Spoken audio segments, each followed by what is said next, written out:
할렐루야. 한 주간 평안하셨습니까? 네, 오늘도 가정에서 또 삶의 처소에서 예배하는 성도님들도 또 온 마음 다해서 온전한 예배로 하나님께 예배하는 시간이 되기를 소원합니다.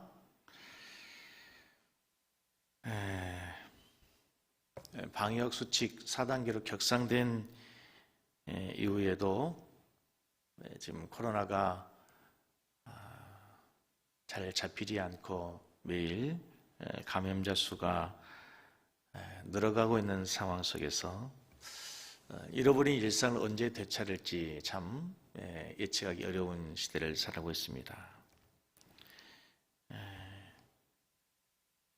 언제 끝날지 예측할 수 없기 때문에 더더욱 우리의 마음이 많이 답답하고 힘든 시간들을 보내고 있는 것 같습니다. 요즘 확산의 주요한 그 원인이 변이 바이러스라고 하죠. 백신을 맞았음에도 불구하고 백신의 그 효과가 무력화될 만큼 새로운 변이 바이러스로 인해서 감염 속도도 빠르고 또 여러 가지 많은 예상할 수 없는 그런 상황들이 계속되는 가운데 많은 사람이 염려하고 있습니다. 도대체 이 코로나 바이러스가 언제 끝날 것인지. 그런 한 가지 분명한 것은 코로나19, 코로나 이런 바이러스가 아니더라도 인류는 늘 그런 바이러스와 싸워왔고 또 인류는 늘 그런 바이러스를 정복하며 오늘날까지 인류가 발전해 왔습니다. 그런 거로 언젠가는 이 코로나 바이러스도 종식되게 되고 또 결국 우리가 승리하게 될 줄로 믿습니다.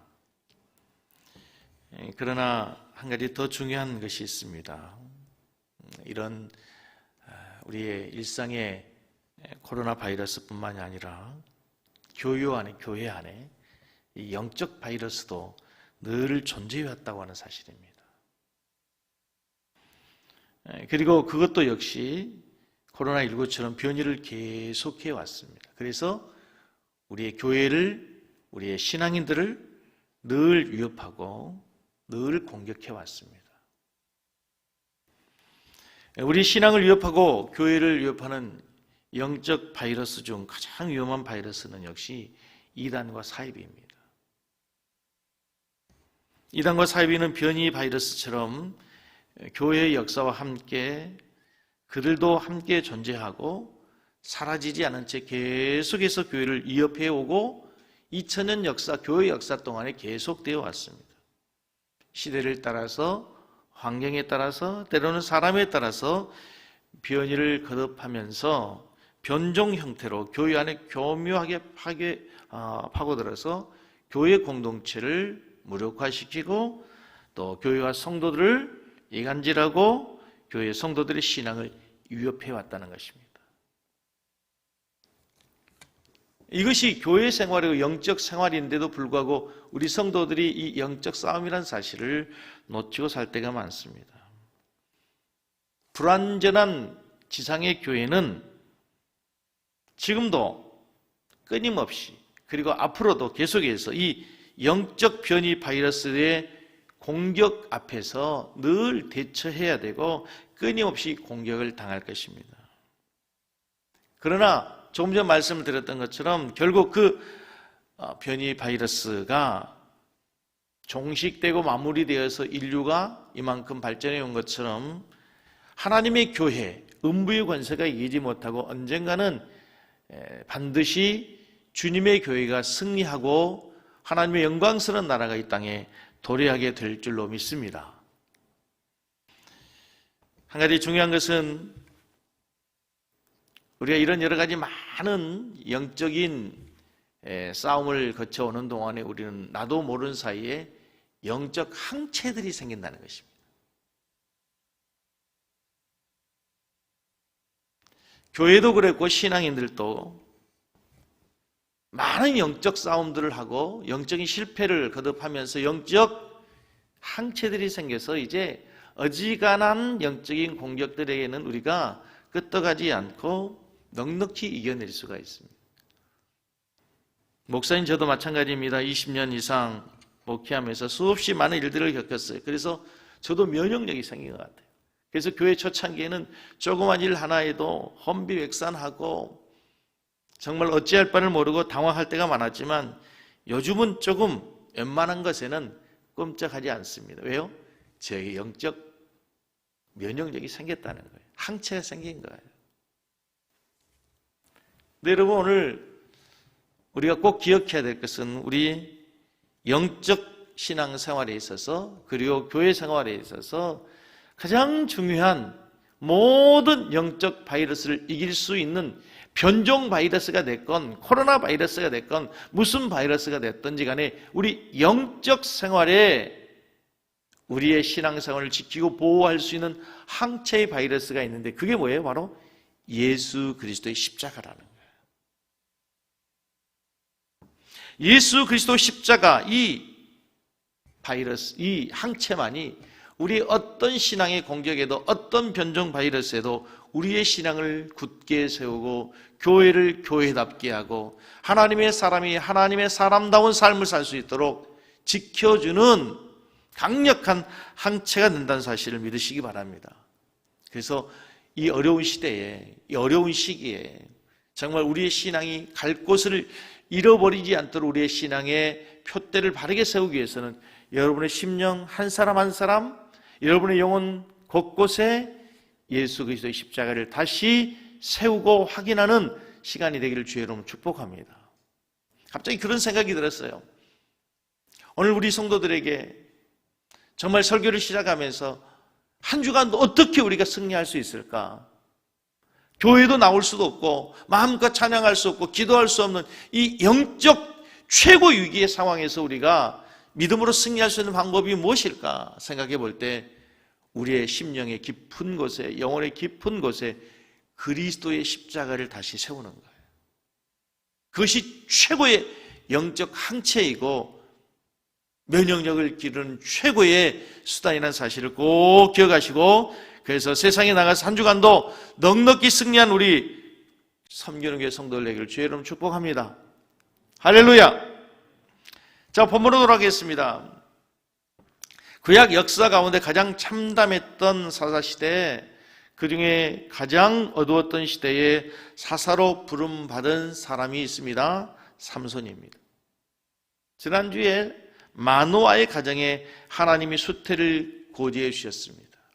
마노아라 이름의 뜻이 뭐라고 했습니까? 노아, 안식, 휴식인데 휴식이 없다, 안식이 없다. 그 시대를 반영하는 이름입니다. 하나님의 백성들에게 휴식과 안식이 없습니다. 왜? 블레셋의 공격으로 인해서 하나님을 떠나 우상을 숭배하는 그 이스라엘 백성들에게 하나님의 은혜, 하나님의 평안, 안식을 잃어버린 시대에 모든 사람들은 희망을 잃고 살아가는 시대였습니다. 그때 하나님께서 사사로 주신 그 아이의 이름이 뭐였습니까? 삼손입니다. 네, 삼손의 뜻이 뭔지 아세요? 삼손은 태양을 따는 쉔시온이라고 하는 단어에서 왔는데, 삼손은 작은 태양, 한 줄기 햇빛 같은 아이라고 하는 뜻이에요. 삼손의 뜻이 뭐라고요? 작은 태양, 한 줄기 햇빛 같은 아이라는 뜻을 가지고 있어요.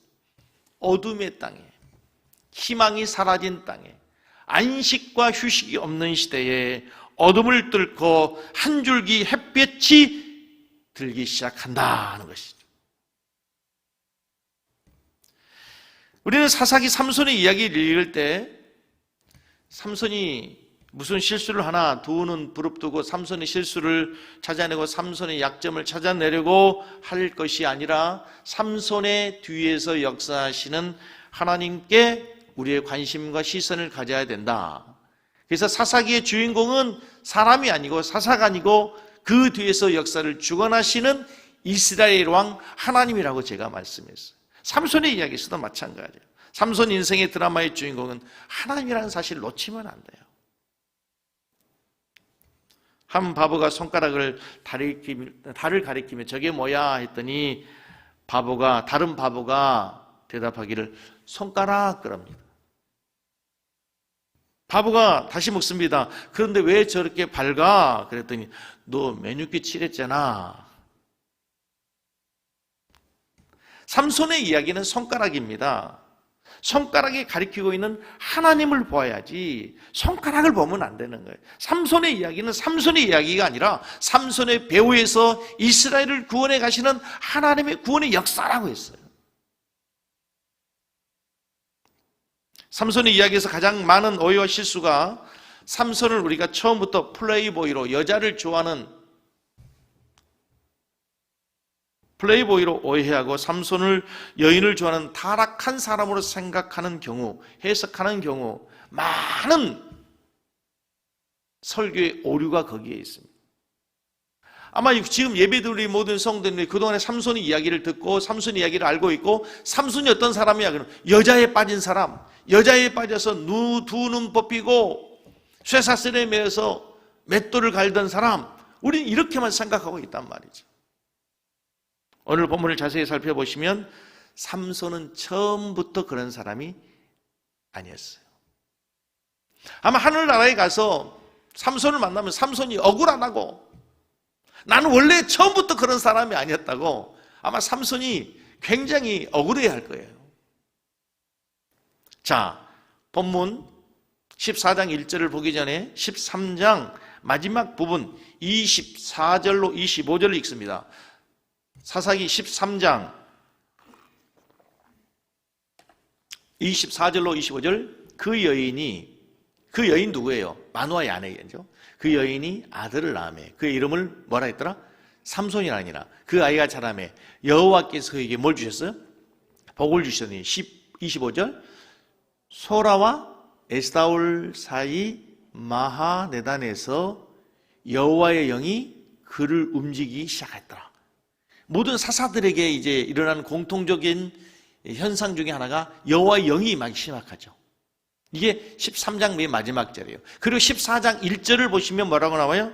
14장 1절, 삼손이 딥나에 내려가서 거기서 블레셋 사람의 딸들 중에서 한 여자를 보고, 보세요, 13장 25절과 14장 1절은 구별된 장이 아닙니다.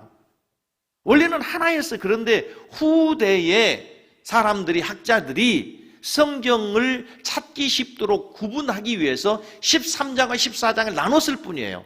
13장 24절, 25절, 14장 1절은 같은 문맥에서 하나의 흐름으로 봐야 되는 거예요. 이해가 됐어요? 이걸 놓치면 성경을 해석하기가 어려워져요.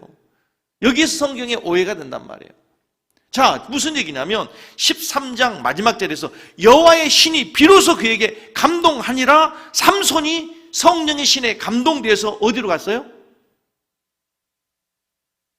딥나로 내려가서 거기서 블레셋 딸 중 한 여자를 보고 결혼하려고 한다는 거예요. 성령의 인도하심 속에서. 성령이 역사했는데, 성령의 충만함을 받았는데, 성령의 인도를 받았는데 14장 1절에 이방 여인과 결혼을 합니다. 이게 얼마나 어처구 없는 일입니까? 원래 이방인들과 결혼하는 것을 하나님이 철저히 반대하고 율법으로도 금하고 이스라엘 풍습 가운데 있을 수 없는 일이. 지금까지 대부분 사사들은 원수를 무찌르기 위해서 군인을 모집하잖아요. 입다도 그랬고, 군인들이 있는 가운데 장수를 갖고, 기드온도 300용사를 모집했지만 더 많은 수천 명의 사람들이 이스라엘의 구원을 위해서 이렇게 군사로 자원하기로 했지만, 삼손이 이스라엘 백성들을 구원하기 위해서 사사로 부름을 받았는데 군인들을 모집하는 것이 아니라 삼손은 이방 여인과 혼인식을 한다는 게 도대체 이게 무슨 뜻입니까? 이유가 뭘까요? 성령이 움직이기 시작했어요. 성령이 인도하기 시작했어요. 그런데 삼손이 블레셋 여인과 결혼을 한다는 겁니다. 삼손이 간 곳이 딥나입니다. 딥나는 삼손이 속한 단 지파가 분배받은 땅이에요. 사진을 보면, 지도를 보면 단 지파, 자기의 지파에게 하나님이 부여해 주신 하나님의 유업, 하나님의 분깃이에요. 그런데 그 땅을 블레셋이 지배하고 있었어요. 지금 그 땅이 블레셋의 지배 아래, 블레셋의 통치 아래 하나님의 영광이 사라져 버렸어요. 그래서 삼손이 이곳을 제일 먼저 자네가 회복하기로 작정합니다. 거기서 블레셋 한 여자를 보고 와 그 블레셋 여자와 결혼하겠다고 부모님에게 얘기했더니 우리말로 얘기하면 어머니가 이런 얘기죠. 너 미쳤냐? 내가 율법을 거스리고 우리의 동족 중에서도 우리의 지파 가운데도 많은 여인이 있고 훌륭한 여인이 있고 신부감이 많은데 왜 하필 할례받지 아니한 블레셋 여인과 결혼하겠느냐? 할례받지 못한 여자, 할례받지 못한 사람, 이것은 이방인들을 멸시하는 유대인들이 가장 경멸하는 관용어구예요. 할례받지 못한 자라는 얘기는 짐승과 같은 사람이라는 뜻이에요. 어찌하든지 부모님의 반대 속에서도 불구하고 삼손이 부모에게 하는 말을 주목해야 됩니다. 이게 오늘 본문을 해석하는 핵심이고 그 다음 절까지 오늘 본문을 정확하게 이해하는 핵심 구절이 돼요. 이것을 이해하지 어떻게 해석하느냐에 따라서 사사기 14장의 내용이 전혀 달라지게 되는 거예요. 14장 3절 맨 마지막에 보면 삼손이 아비에게 이르되, 찾으셨어요? 삼손이 그의 아버지에게 이르되 내가 그 여자를 뭐하니? 좋아하니 나를 위하여 그를 데려오소서. 내가 그 여자를 좋아합니다. 히브리어로 이 좋아한다 라는 단어, 이 용모가 아름다운 여자, 영어로 beautiful, pretty라고 하는 단어는 히브리어로 톱이라는 단어예요. 톱. 근데 여기에서 삼손이 그 여자를 좋아합니다. 그 여자가 너무 아름다워요. 너무 예뻐요. 라고 하는 의미로 톱이 쓰인 것이 아니고 여기에서는 야사르라는 단어가 썼어요. 야사르. 근데 야사르라고 하는 단어는 어떤 뜻이냐면 옳다, 정당하다, 합당한 이유가 있다라는 뜻이에요. 이 단어가 그런데 놀랍게도 사사기에서 제일 많이 등장하는 단어예요. 언제 등장하냐? 이스라엘에 왕이 없으므로 자기의 속에는 옳은 대로 행하였더라. 생각나세요? 자기의 속에는 옳은 대로라는 단어예요. 똑같아요. 야사르. 그러니까 이 본문을 내가 그 여자를 좋아하니라는 단어는 야사르, 내가 그 여자를 데려와야 될 정당한 이유, 합당한 이유, 옳은 이유가 있으니 그 여자를 데려오십시오. 이런 뜻이에요. 좋아하니라는 단어가 합당한 이유가 있어요. 해야 될 만한 당연한 이유가 있어요. 옳은 이유가 있어요. 사사기에서 사람들이 다 자기의 속에 있는 옳은 대로 자기의 뜻을 따라서 자기의 본능을 따라서 자기 좋아하는 대로 가지만 지금 삼손은 그것이 아니라는 거예요. 내가 히브리노서 블레셋 여인을 사랑해서 결혼하는 것이 아니라 거기에는 그만한 이유가 있다는 거죠. 내가 블레셋 여인과 혼인을 해야 되는 정당한 이유, 합당한 이유, 분명한 이유가 있다는 거예요. 그게 뭐예요? 그 결혼을 통해서 하나님의 일을 하고 하나님의 성령의 인도하심을 받아서 우리의 조국을 블레셋으로부터 구원하겠다는 거죠. 삼손이 철부지라서 아니면 삼손이 플레이보이라서 여성 편력을 시작하고 있다고 하는 그런 선입견을 가지고 있던 분들은 이 결혼이 전략적 결혼이요 위장 결혼이라는 해석을 받아들이기가 어려워요. 4절을 보면 더 분명한 이유가 나와요. 4절 숨겨진 하나님의 전략이 있어요. 4절을 같이 보겠습니다. 그때 블레셋 사람이 이스라엘 다스린 까닭에 삼손이 틈을 타서 블레셋 사람이 이스라엘을 다스리는 까닭에 학대하는 까닭에 삼손이 틈을 타서 블레셋 사람을 치려 함이었으나 그의 부모는 이 일이 누구로부터? 여호와께로부터 온 것인 줄 알지 못했더라. 이 4절의 핵심 구절이에요. 지금 삼손이 블레셋 여인과 결혼하려고 하는 것은 삼손의 뜻이 아니에요. 삼손이 본능대로 블레셋 여인이 좋아서가 아니라 이것이 지금 누구로부터 온 거예요? 누구로부터? 여호와로부터 하나님의 성령에 감동되어 하나님의 성령의 인도함을 받아서 이스라엘의 사사로서 이 일을 이루어가고 있다고 하는 사실이에요. 오늘 본문은 분명히 말씀하고 있어요. 삼손의 결혼이 전락 결혼으로 하나님으로부터 온 것으로 블레셋 사람을 칠 틈을 찾고자 하는 하나님의 비밀이라는 거예요.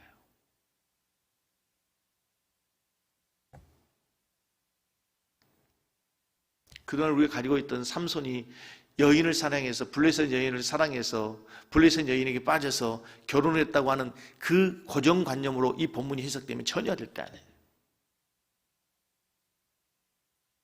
그런데 그의 부모는 그것을 알 수가 없죠. 이것이 하나님의 비밀이에요. 여러분, 우리 신앙생활에 어려운 것이 무엇인 줄 아세요? 하나님의 생각이 우리의 생각과 전혀 다를 때라는 거예요. 내 예상과 다르고 우리의 상식과 다를 때가 있다는 거예요. 우리가 알지 못하는 방법으로, 전혀 예측할 수 없는 방법으로 하나님의 일을 이루어 가시고 하나님의 교회를 세워 가시고 하나님의 사람들을 다뤄 가실 때가 있어요. 여러분, 사단은 예수 그리스도를, 메시아를 십자가에 못 박아 죽여버리면 모든 것이 끝날 걸로 알았어요. 하나님의 구원 사역이 실패로 돌아갈 걸 알아요. 그래서 가진 계략을 다 써서 예수를 십자가에 못 박아 신성 모독죄를 뒤집어씌워 예수를 죽입니다. 그런데 거기에는 놀라운 하나님의 비밀이 있어요. 죽음 이후에 부활해서 진짜 하나님의 아들로 메시아로 인정되는 위대한 하나님의 구원의 비밀이 거기에 숨겨 있는 것을 사단이 알 수 없는 거죠. 지금 삼손도 역시 마찬가지예요. 누가 감히 하나님의 사사가 이방 여인과 결혼을 해서 그 블레셋을 칠 거라고 생각했겠어요? 부모는 알 수 없는 거예요.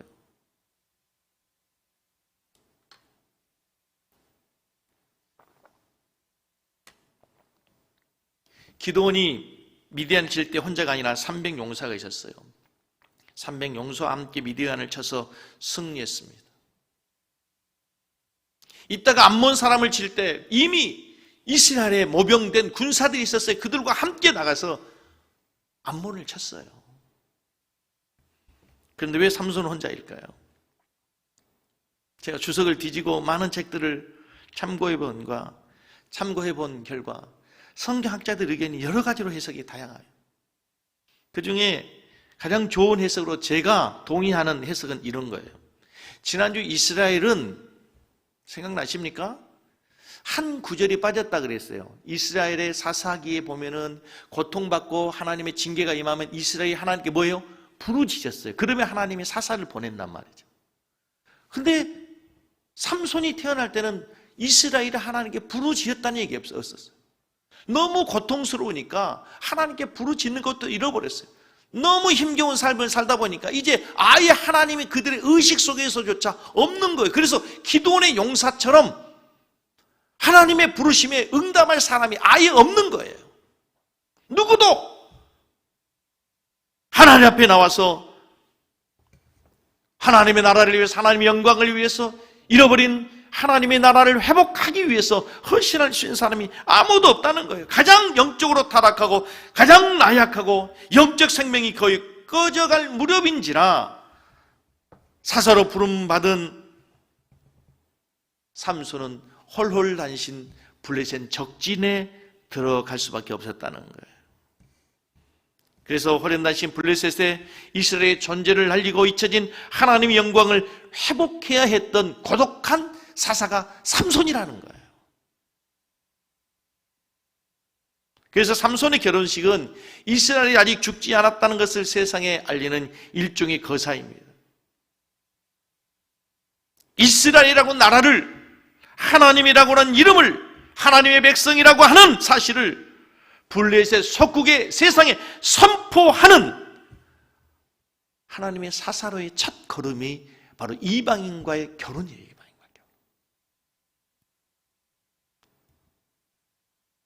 이 일이 여호와께로부터 나온 일이라고 사사기 저자는 분명하게 우리에게 말씀해 주고 있습니다. 여러분, 한 가지 기억해야 될, 이 말은 하나님 이방 족속과 결혼해도 좋다고 허락하는 것이 아닙니다. 본문을 가지고 부모를 거역하라는 의미로 본문을 해석하면 곤란합니다. 한 가지 분명한 것은 지금 이 배후에 하나님이 삼손의 삶의 역사에서 이스라엘을 구원하기 위한 역사적 도구로 지금 하나님께서 이스라엘 구원을 위한 위대한 사역을 시작했다고 하는 사실이에요. 오늘 본문에서 이방인과 결혼해도 되잖아, 부모의 말을 거역해도 되잖아, 이걸 가지고 해석하는 것은 본문의 완전히 다른 격가지예요. 중요한 것은 지금 하나님이 희망이 없는 시대에, 소망이 없는 시대에, 만호와 안식이 없는 시대에 하늘의 태양, 하늘의 햇빛 삼손을 통해서 이스라엘을 구원하기 위한 위대한 하나님의 역사가 시작되고 있다는 거죠. 이스라엘 백성은 지금 하나님을 잃어버리고 아무도 하나님을 기억하지 못하고 하나님을 찾지도 않지만 하나님의 구원이 시작되고 있다. 삼손이라는 이름의 뜻처럼 지금 이스라엘에 하나님의 구원의 빛이 비치고 있다라는 거죠.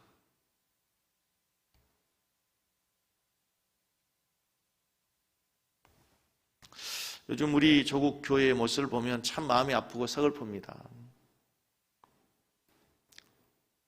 저는 너무 좀 속상하고 억울한 것 중에 하나가 우리 한국 교회가 세상 앞에, 사회에, 조국 앞에 했던 헌신과 희생과 봉사, 그거에 대한 정당한 평가를 받지 못하고 이 코로나 시대에, 코로나 사태로 인해서 너무 매도당한 느낌이 들어요.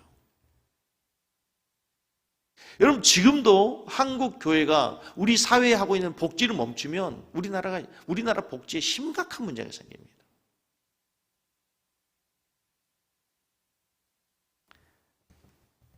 그런데 그리스도인들이 조롱을 받고 교회가 조롱을 받고 그래서 하나님의 영광이 땅에 떨어지고 마치 언론의 먹잇감이 된 듯한 느낌이에요.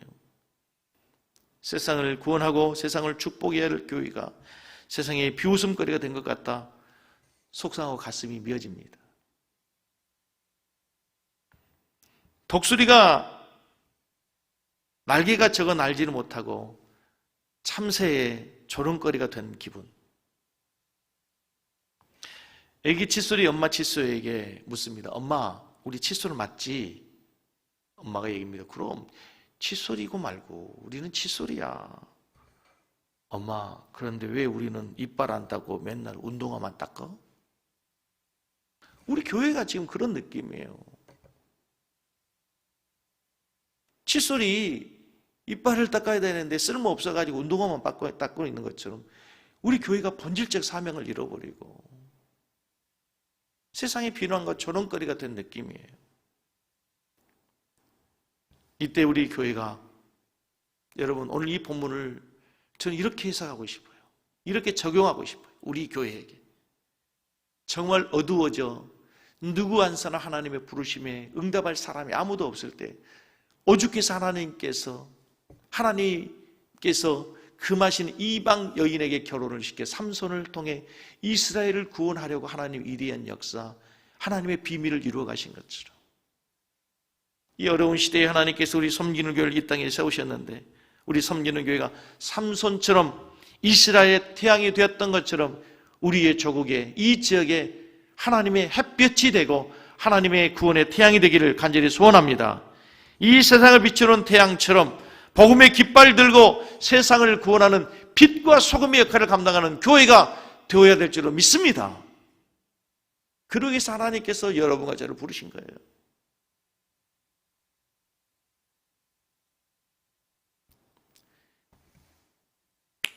자, 이제 삼손이 결혼을 하기 위해서 블레셋 땅으로 엄마와 부모님과 함께 내려갑니다. 삼손이 부모를 어떻게 설득했는지 모르지만 결혼이 승낙되어 부모와 함께 블레셋 여인의 집으로 가는 길에 거기에 중요한 경험을 하게 됩니다. 6절입니다. 같이 읽습니다. 여호와의 영이 삼손에게 강하게만. 계속해서 지금 삼손의 삶을 얘기하면서 성경에서는 뭐가 역사하고 있는 거예요? 여호와의 영이. 그런데 이걸 빼고 삼손이 블레셋 여인과 결혼하는 것이 삼손이 여자에게 빠졌다 이렇게 해서 설교하는 것은 큰 오류라는 거예요. 지금 보십시오. 그 여인에게 가는데 누가 역사하는 거예요? 하나님의 성령이 삼손에게 강하게 임하니 그가 손에 아무것도 없이 그 사자를 염소 새끼를 찢는 것 같이 찢었으니 그는 자기의 행한 일을 부모에게 알리지 아니했더라. 사자를 염소 새끼 찢듯이. 근데 그 사자가 어디에서 나오냐면 포도밭을 지날 때에 사자가 나옵니다.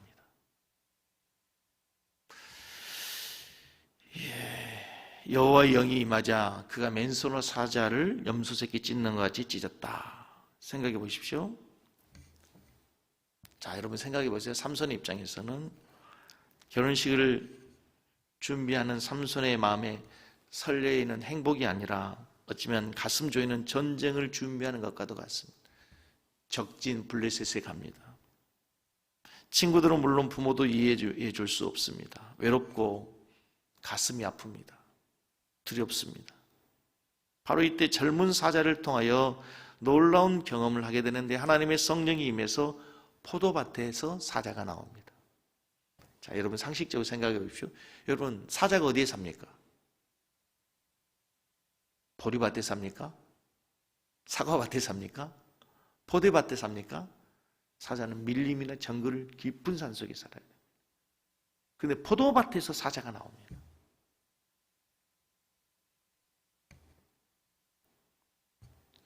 그런데 놀라운 것은 갑자기 삼손이 그 어디에서도 삼손의 괴력의 힘이 어디에서 있었는지 성경은 아직 한 번도 나오지 않습니다.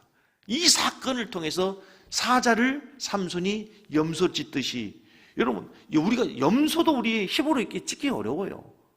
그런데 사자를 삼손이 찢으면서 자기의 놀라운 경험을 하게 된 거예요. 우리로 얘기하면 성령의 놀라운 체험을 한 거예요. 하나님의 임재의 놀라운 경험을 하는 거예요. 너에게 이렇게 대단한 힘이 있다. 너에게 이렇게 대단한 능력이 있다. 네가 저 적진으로 가지만 두려워하지 말아라. 내가 너와 함께 한다. 라고 하는 체험을 통해서 확신을 주는 거예요.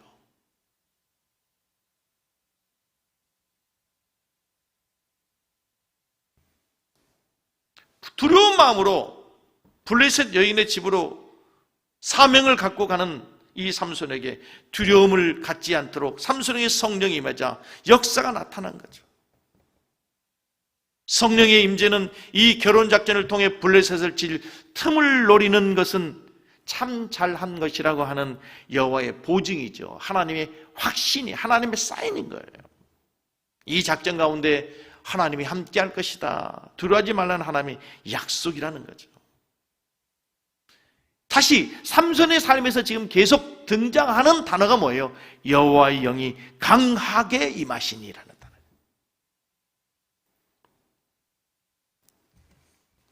사랑하는 성도 여러분, 우리가 하나님의 일을 하고 어떤 중요한 결정을 할 때 우리에게 가장 중요한 것이 바로 이 하나님의 성령의 인치심, 성령의 확실한 보증, 다시 말해서 하나님의 응답이 필요합니다. 하나님의 응답.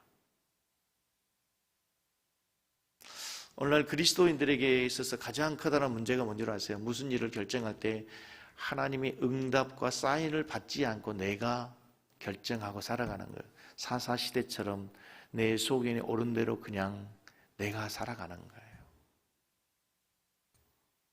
오늘 이 사사기 삼손의 삶을 통해서 하나님 우리에게 주시는 교훈 메시지가 뭡니까? 하나님의 사인을 받으라. 하나님의 인치심을 받으라. 하나님의 허락, 하나님의 승낙 이후에 새로운 일을 도모하라는 거예요.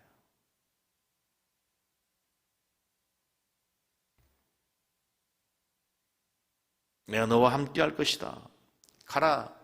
내가 너를 승리케 하리라고 하는 하나님의 확신, 하나님의 인치심, 하나님의 보증수표가 우리에게 필요해요. 여러분, 교회에 오셔서 예배드리고 예배당 나갈 때마다 우리에게 이 성령 인치심이 필요해요. 하나님 나와 함께하고 있다고 하는. 예배드리고 나가면서 성령의 임재를 받고, 여러분 축도할 때 성부, 성자, 성령 이름으로 여러분들을 축복하잖아요. 영원히 함께 하실지어다. 그 확신을 가지고 세상에 나가서 여러분이 그리스도인으로, 그리스도인답게 하나님의 이름에 합당한 삶을 살아내는 우리 성도들이 되어야 될 줄로 믿습니다. 할렐루야. 그래야 하나님이 나와 함께하고 있다는 확신이 있어야 담대해집니다. 세상의 힘에 굴복하지 않습니다. 비굴해지지 않습니다.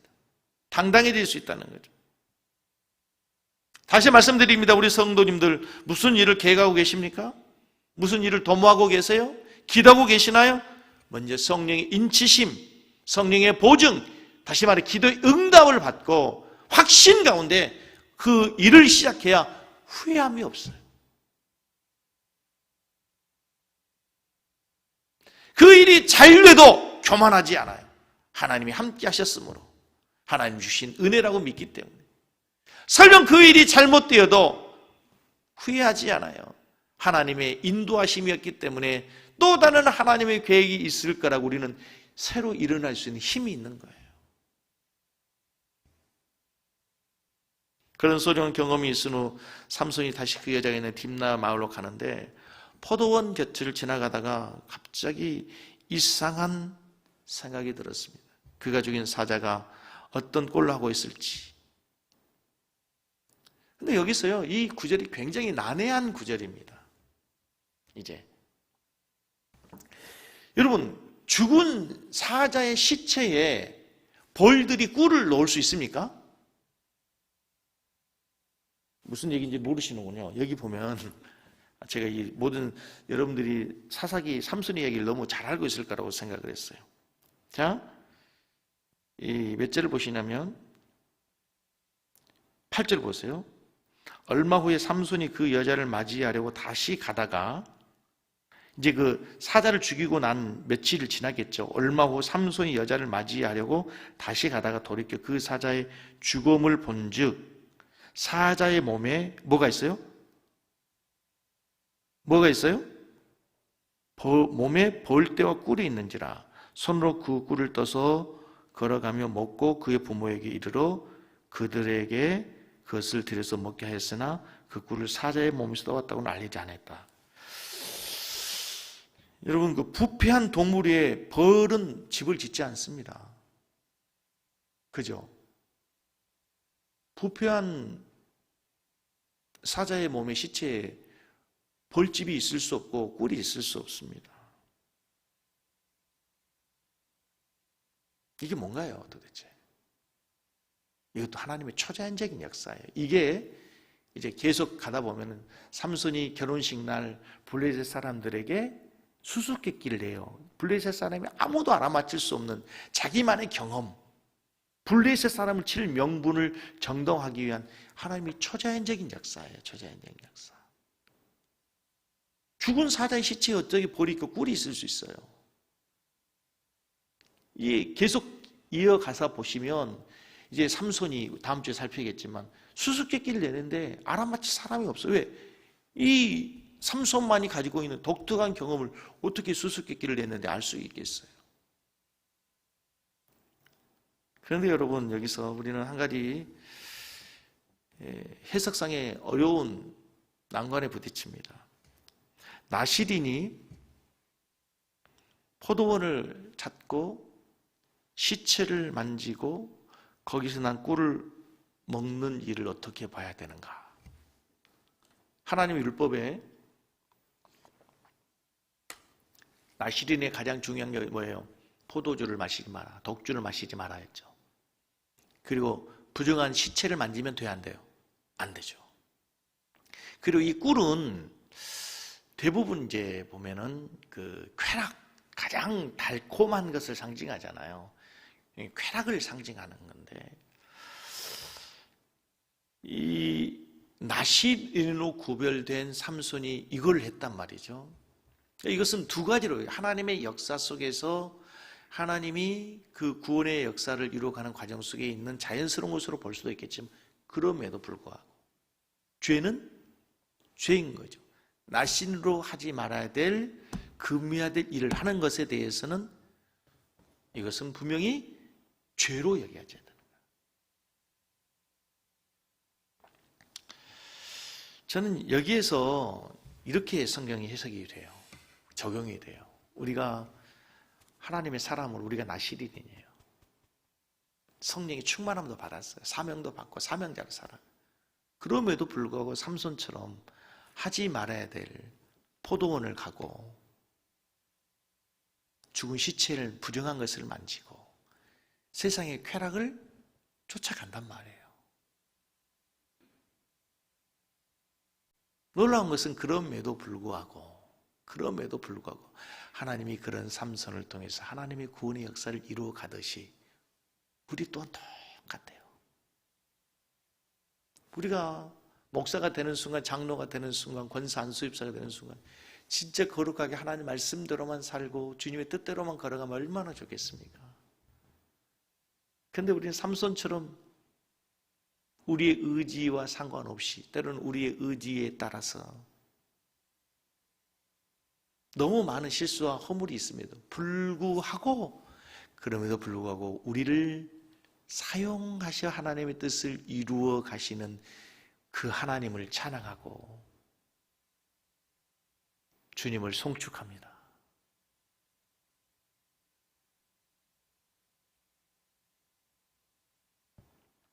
하나님의 자녀로서 깨끗하고 정당한 삶을 살지 못했음에도 불구하고 충성스러운 삶을 살지 못했음에도 불구하고 여러분 사업이 잘 되세요?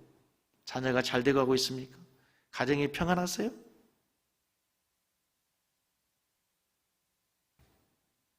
그게 하나님의 은혜입니다. 하나님의 은혜를 잃어버리면 안 돼요. 그럼에도 불구하고 베풀으신 주님의 은혜라고 생각하고 더 겸손하게 더 주님 앞에 무릎을 꿇고 하나님의 은혜에 보답하는 우리 성도들이 되기를 주의 이름으로 간절히 축복합니다. 하나님의 말씀을 좀 정리해 보겠습니다. 삼손은 사서로 부름받은 후에 고독한 선지자, 고독한 사사의 길을 갑니다. 아무도 가보지 않는 길, 블레셋 여인과 혼인해서 자기의 조국을 구원할, 잃어버린 하나님의 영광을 회복할 사사로서 고독한 길을 가는데 하나님은 절대 혼자 버려두지 않으시는 거예요.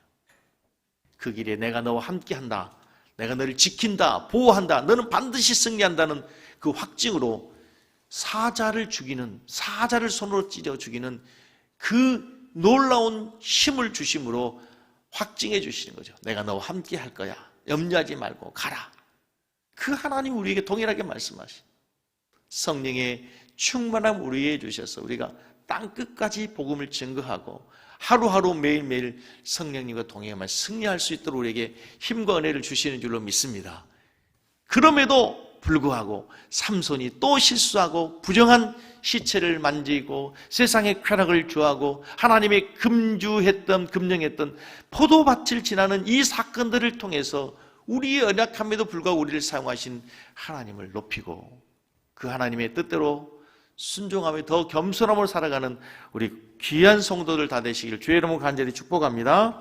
하나님은 너를 지키시는 자 찬양하면서 준비하신 예물을 드리고 우리 말씀을 생각하며 다 같이 한번 통성으로 기도하겠습니다.